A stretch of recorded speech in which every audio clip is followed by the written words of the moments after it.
السلام.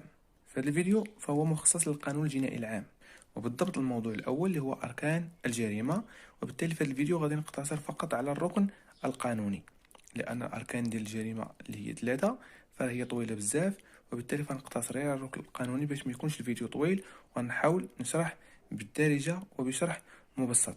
إذن فالقانون الجنائي العام هو واحد الصنف من الأصناف ديال القانون الجنائي. اذا ملي كنسمعوا القانون الجنائي فهو كيتضمن 3 ديال الاصناف. كاين واحد الصنف كيتسمى القانون الجنائي العام، وصنف قانون جنائي خاص، وصنف اخر يتسمى بالمسطره الجنائيه.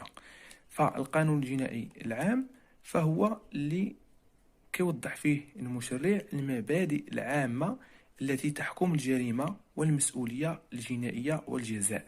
يعني كيتعرض للاركان ديال الجريمه بصفه عامه، والأسباب ديال التبرير والإباحة، وكذلك عناصر المحاولة والمشاركة والمساهمة في الجريمة إلى غير ذلك. وكذلك يهضر على العقوبة وتمييزنا بين العقوبات الأصلية والإضافية والتدابير الوقائية إلى غير ذلك. يعني فالقانون الجنائي العام فهو فقط تقدر تقول لنا مثلا الجريمة خاص يتوفروا فيها واحد الأركان، ما كيتناولناش كل جريمة على حدة كما هو الشأن بالنسبة للقانون الجنائي الخاص. فالقانون الجنائي الخاص كيهضر لنا على كل جريمة على حدة، كيقول لك مثلا جريمة القتل هاش خاص يكون فيها، خاص يكون فيها، خاص يكون فيها. أما القانون الجنائي العام فهو كيهضر لنا على الجريمة بصفة عامة. يعني إذن كيف كتعرفوا أن الجريمة عرفها المشرع في الفصل 110 من القانون الجنائي، وقال بأن الجريمة هي فعل أو امتناع مخالف للقانون ومعاقب عليه بمقتضاه، يعني بمقتضى هذا القانون. يعني الجريمة هي واحد الفعل، أو لا امتنعتي يعني تقدر هذا الفعل ديرو، أو لا تمتنع ما تقومش به. إلا قمتي به وكان منصوص عليه في القانون الجنائي فإنك تتعرض للعقوبات المنصوصة في القانون الجنائي. أما إلا قال لك القانون دير هذا الفعل وانت ما درتيش فإنك تتعرض عقوبات منصوص عليها في القانون الجنائي. وبالتالي فباش نهضروا على الجريمة لا بد خاص يتوفروا 3 ديال الأركان. كاين الركن القانوني، وكاين الركن المادي، وكاين الركن المعنوي. إذن اش كنقصدوا به الركن القانوني؟ إذن فأول ركن من الأركان ديال الجريمة هو الركن القانوني. هذا الركن القانوني يطلق عليه بمبدأ شرعية التجريم والعقاب. يعني لا جريمة ولا عقوبة إلا بنص. يعني ما يمكنناش نهضروا على شي جريمة ولا شي عقوبة إلا لما كانش واحد النص محدد من طرف المشرع في المجموعة ديال القانون الجنائي. يعني الركن القانوني غادي نهضروا عليه من خلال مضمون ديال مبدأ شرعية التجريم والعقاب. يعني اش كنقصدوا بمبدأ شرعية التجريم والعقاب؟ من بعد غادي نهضروا على النتائج ديال مبدأ شرعية التجريم والعقاب، ومن بعد غنهضروا على أسباب التبرير والإباحة. إذن مضمون مبدأ شرعية التجريم والعقاب فكنقصدوا به أن أي سلوك صادر عن الفرد لا يعتبر جريمة ولو أضر بالغير، يعني واخا يكون ألحق ضرر بالغير، إلا إذا نص القانون على تجريمه وحدد له عقوبة محددة.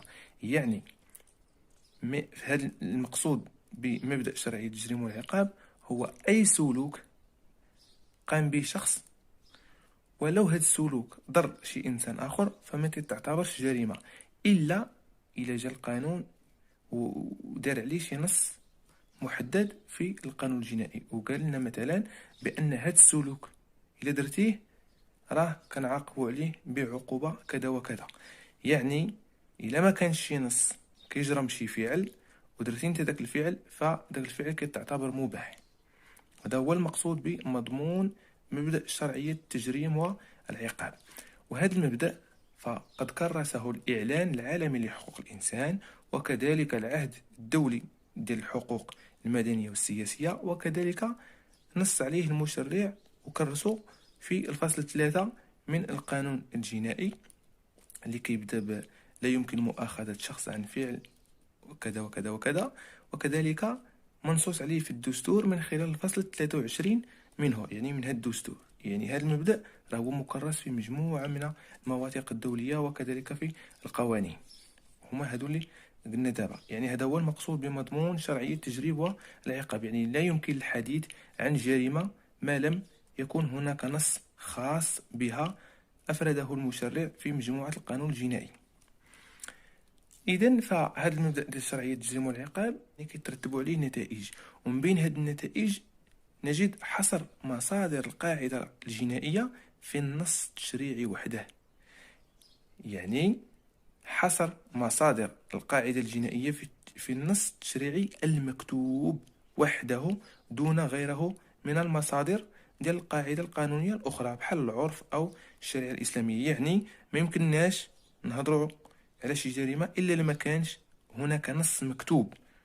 ما خصناش نهضروا على شي جريمة هي كاينة في العرف أو الشريعة، لا. يعني باش نهضروا مثلا على جريمة القتل فخاص يكون عليها نص كاين في القانون الجنائي. مثلا هنا كاين عليها نص اللي هو الفصل 392 وما يليها. يعني هذا الحصر ديال مصادر القاعدة الجنائية في النص التشريعي وحده يعني أن المشرع حصر لنا الجرائم، وكل جريمة حدد لها نص في القانون الجنائي، وهذا النص فهو مكتوب.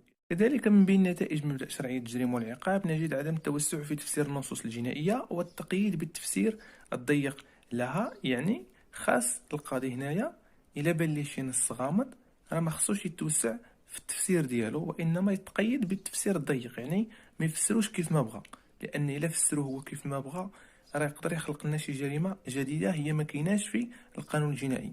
كذلك ما يمكنش للقاضي يقيس شي جريمة بشي جريمة أخرى.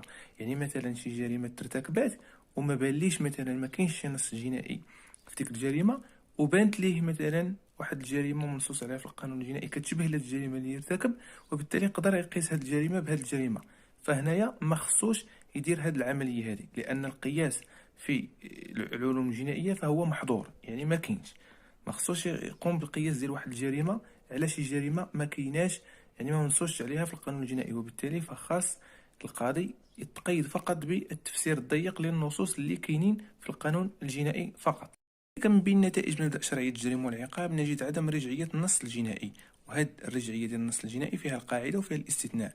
القاعدة هي لا يمكن تطبيق النص ديال القانون الجنائي على الماضي، وإنما يطبق فقط على المستقبل. يعني ما يمكنش نطبقوا هذا القانون الجديد على في الماضي، وانما كنطبقوه في المستقبل فقط. يعني ما يمكنناش نطبقوا شي قانون الا خرج المشرع اليوم ما يمكنناش نطبقوه على هاد الاحداث اللي ارتكبت مثلا البارح او في الايام ديال الماضي، وانما غنطبقوه فقط في المستقبل، يعني غدا وبعد غد الى غير ذلك. واخا مثلا هاد النص يكون كيجرم مثلا شي جريمه مثلا ديال المقاطعه ديال المنتوجات الغذائيه، فإلى شي أشخاص مثلا كانوا قاطعوا المنتوجات الغذائية البارح، فهذا النص اللي خرج اليوم ما يمكنش يطبق عليهم لأنه خرج بعد مقاطعتهم، وبذلك فغيطبق على الأشخاص اللي غيقاطعوا مثلا هذه المنتوجات من اليوم ومن الغد وإلى غير ذلك، يعني في المستقبل.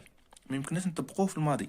إذن هذه هي القاعدة. أما الاستثناء فكاينين شي حالات يمكن نطبق فيهم القانون الجديد على الماضي، ومن بين هذه الحالات هناك حالة النصوص المفسرة وحالة النصوص الأصلح للمتهم. يعني النصوص المفسرة كنقصدوا بها واحد النصوص كي يخرجها المشرع باش تفسر لنا واحد النص كان عندنا سابقا ولكن كان غامض. يعني كان عندنا واحد النص غامض والمشرع خرج واحد النص جديد كيفسر لنا هذا النص الغامض. يعني هذا النص اللي خرج فراه يمكننا غنطبقوه بأثر رجعي، يعني غادي نطبقوه الى الوراء، يعني على الماضي، على داك النص اللي كاين عندنا. لان النصوص المفسره راه ما كتزيد لنا لا احكام، ما كتعدل حتى حاجه، وانما كتجي مفسره فقط. يعني كتفسر لنا دوك الكلمات اللي غامضين اللي ما فهموش مثلا القاضي.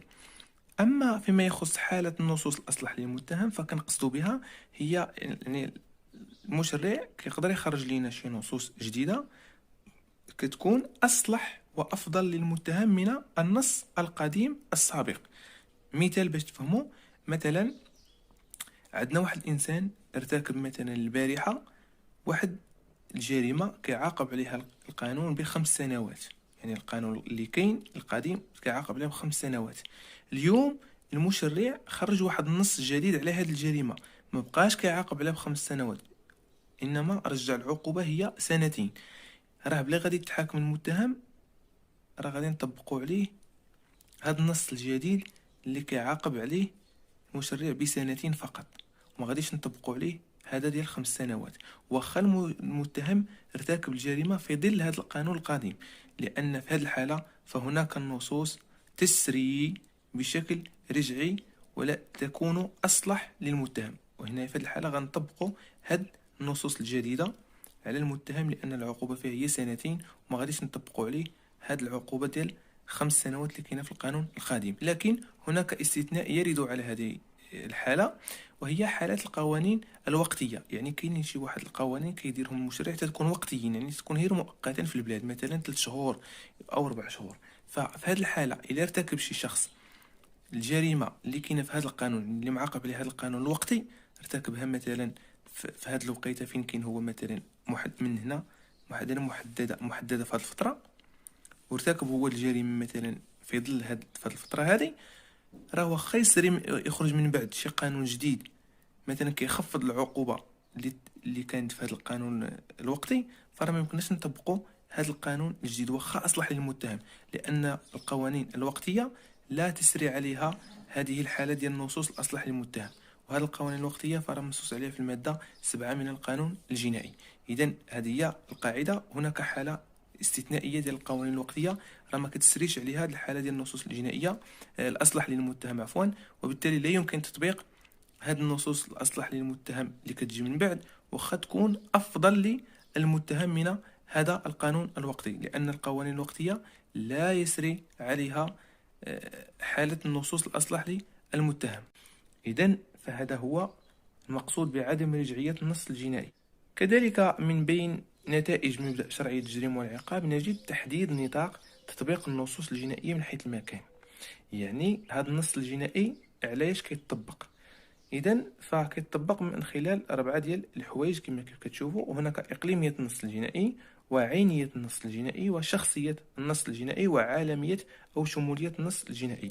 اذا اش كنقصدوا باقليميه النص الجنائي؟ فاقليميه النص الجنائي كنقصدوا بها ان هذا النص الجنائي كيتطبق على كل شخص ارتكب جريمه في اي منطقه خاضعه لسياده المغرب يعاقب عليها القانون.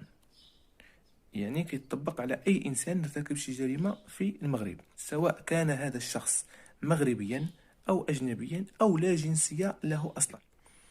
عينية النص الجنائي، يعني مبدأ عينية النص الجنائي، فكنقصد به أن النص الجنائي يطبق على جرائم معينة، يعني كيطبق غير على واحد الجرائم معينة، وهي كل الجرائم التي تمس المصالح الأساسية والجوهرية للدولة، أو تشكل مثلا خطورة على الكيان ديال الدولة بغض النظر على شكون اللي ارتكبها أو لا المكان في ارتكبت.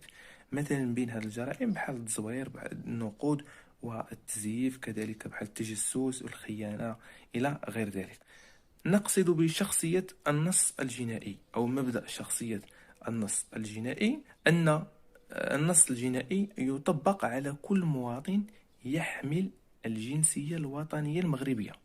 يعني أي واحد كيحمل الجنسية المغربية الوطنية فهو كيطبق عليه هذا النص الجنائي، ولو ارتكب الجريمة خارج البلاد، يعني خارج إقليم الدولة. وكذلك يطبق هذا النص على كل أجنبي ارتكب جريمة ضد مواطن مغربي مقيم بالخارج. أما مبدأ عالمية أو شمولية النص الجنائي فيقصد به أن النص الجنائي الوطني المغربي يطبق على أي فعل يكون جريمة في القانون الوطني المغربي. يعني عالمية أو شمولية النص الجنائي فهو كيطبق على أي فعل يعتبره القانون جريمة، ويكون مرتكب هذا الفعل مقيما في المغرب، يعني ارتكب يعني ساكن في المغرب، أو لا تم القبض عليه في المغرب، يعني ارتكب شي جريمة وتم القبض عليه في المغرب. ففي هذه الحالة كيطبق عليه النص الجنائي الوطني. يعني هذا هو المقصود بعالمية أو شمولية النص الجنائي الوطني. إذن هذه هي نتائج مبدأ شرعية الجريمة والعقاب. الآن ننتقل إلى أسباب التبرير والإباحة. أسباب التبرير والإباحة فهي منصوص عليها في الفصل 124 من القانون الجنائي، وكنقصدوا بها يعني كنقصدوا بهاد أسباب التبرير والإباحة هي واحد الأسباب إلى توفرات فواخا ترتكب جريمة فهاد الجريمة كتكون مباحة وما تعاقبش عليها القانون. وهاد الأسباب ديال التبرير والإباحة فهي 3. هناك التبرير الناتج عن أمر القانون وإذن السلطة الشرعية، وهناك حالة الضرورة والقوة القاهرة، وهناك حالة الدفاع الشرعي. إذن التبرير الناتج عن أمر القانون وإذن السلطة الشرعية، فكنقصدو بهذا التبرير الناتج عن أمر القانون وإذن السلطة الشرعية أي فعل ضار تنفيذا لأمر القانون وإذن السلطة الشرعية فهو لا يعتبر جريمة ولو كان يشكل مساس بالحقوق والمصالح المحمية. نعطيو مثال باش تفهموا، مثلا بحال ضابط الشرطة القضائية أو قاضي التحقيق باللي كيفتش المنزل ديال شي متهم أو كيوضعو قاضي التحقيق مثلا في الاعتقال الاحتياطي، فهنايا لا يمكن مؤاخذة قاضي التحقيق لمساسه بحرية الشخص أو لانتهاكه للمنزل، لأن القانون هو اللي عطاه هذه الصلاحية. يعني هذا هو المقصود بالتبرير الناتج عن أمر القانون، يعني القانون هو اللي برر هاد الصلاحيات هادو وما جعلهمش جريمة. إذن هذا هو المقصود بالتبرير الناتج عن أمر القانون وإذن السلطة الشرعية. إذن الحالة الثانية من أسباب التبرير والإباحة هي حالة الضرورة والقوة القاهرة. فالمقصود بحالة الضرورة يعني كتحقق لنا هذه الحالة عندما يرتكب شخص واحد الجريمة تدفعه إلى ارتكابها ضرورة وقاية نفسه، يعني كيحمي نفسه أو حماية غيره أو حماية ماله أو مال غيره من خطر محدق، يعني واحد الخطر كان غيوقع، وبالتالي فهاد الجريمه اللي تيرتكب باش يدفع هذا الخطأ عليه فبالتالي تكون مباحه، بالتالي ما تعتبرش جريمه. مثلا بحال الطبيب عندما يضطر الى القضاء على حياة الجنين انقاذا لحياة الام من الموت، فهنايا لا يمكن متابعة الطبيب بجريمة الإجهاض لأن هناك خطورة على حياة الأم، وبالتالي يعني القضاء على حياة الجنين لا يمكن اعتباره هنا جريمة إجهاض، لأن هناك ضرورة تستدعي التدخل لإنقاذ حياة الأم. ولكن باش تحقق لنا هذه الحالة ديال الضرورة خاص توفر واحد الشروط. الشرط الأول هو وجود خطر جسيم وحال، يعني خاص يكون واحد الخطر اللي جسيم يعني خطير، وخاص يكون يعني غيتحقق ديك الساعة داك الخطر. كذلك الشرط الثاني أن لا يكون الخطر راجع لإرادة الفاعل، مثلا بحال إذا لاحظتوا هنايا داك الجنين فهو يشكل خطر على حياة الأم، وبالتالي فهو غير راجع للإرادة ديال الطبيب، وإنما هو يؤدي إلى خطر على حياة الأم، وبالتالي يستدعي تدخل الطبيب لإنقاذ هذه الأم. كذلك الشرط الثالث أن يكون الفعل هو الحل الوحيد لدرء هذا الخطأ، يعني خاص يكون هذاك الفعل اللي غتقوم به هو الحل الوحيد اللي غيخليك تدفع هذا الخطر عنك. ففي هذه الحالة مثلا إلى ما قامش الطبيب بالقضاء على حياة الجنين فتقدر تموت لنا الأم، وبالتالي غيموت لنا حتى الجنين، وبالتالي فالحل الوحيد هو القضاء على حياة الجنين دي باش تبقى لنا الأم في هذه الحالة على قيد الحياة. كذلك الشرط الرابع والأخير هو أن يكون هناك تناسب بين الفعل والخطر، يعني خاص يكون واحد التناسب بين داك الفعل اللي غيقوم به الطبيب والخطر اللي كان يوقع، يعني ما خصوش يكون داك الفعل اللي قام به الطبيب يشكل خطرا أكبر من ذلك الخطر الأول. مثلا إذا لاحظتوا في المثال ديالنا فالقضاء على الجنين فهو يؤدي إلى إنقاذ حياة الأم، أما إلى ما نقولوا حنايا مثلا في هذه الحالة ما تدخلش الطبيب وخلاه، فإلا بقى هذا الجنين يعني هو هنا راه غادي يؤدي إلى وفاة الأم، وبالتالي وفاته حتى هو، يعني غادي يموت هو وغادي تموت الأم. أما إلا تدخل الطبيب فغادي ينقذ لنا بعدا أحد الطرفين اللي هي الأم، وبالتالي فهناك تناسب بين الخطر والفعل الذي يقوم به الطبيب اللي هو الإجهاض. هذه فيما يخص حالة الضرورة. أما القوة القاهرة فكنقصد بها هي تلك القوة التي لا يستطيع الشخص دفعها ومقاومتها، يعني صعيبة، بحال الزلازل أو الفيضانات. فإذا مثلا وقع زلزال أو فيضانات وكان واحد الشهيد خاصو يمشي يشهد في المحكمة، وبالتالي وقع هذا الزلزال وما مشاش، فراه ما يمكنش هنايا نتابعوه، لأن هناك حالة تتسمى قوة قاهرة دخلات، يعني وقعات حالة دون حضوره إلى المحكمة، وبالتالي لا يمكن متابعة هذا الشخص لعدم حضوره، لأنه لم يتغيب من اختياره وإرادته، وإنما هناك قوة قاهرة هي التي جعلته يتعذر عليه الحضور إلى المحكمة. وبالتالي فباش تحقق لنا هذه الحالة ديال القوة القاهرة فلا بد أن تتوفر بعض الشروط، ومن بين هذه الشروط أن لا يكون بإمكان الفاعل توقعها وبالتالي استحالة دفعها. يعني خاص هذا الفاعل يكون غير قادر على توقع هذه القوة القاهرة، وبالتالي يستحيل معه دفعها باللي كتوقع.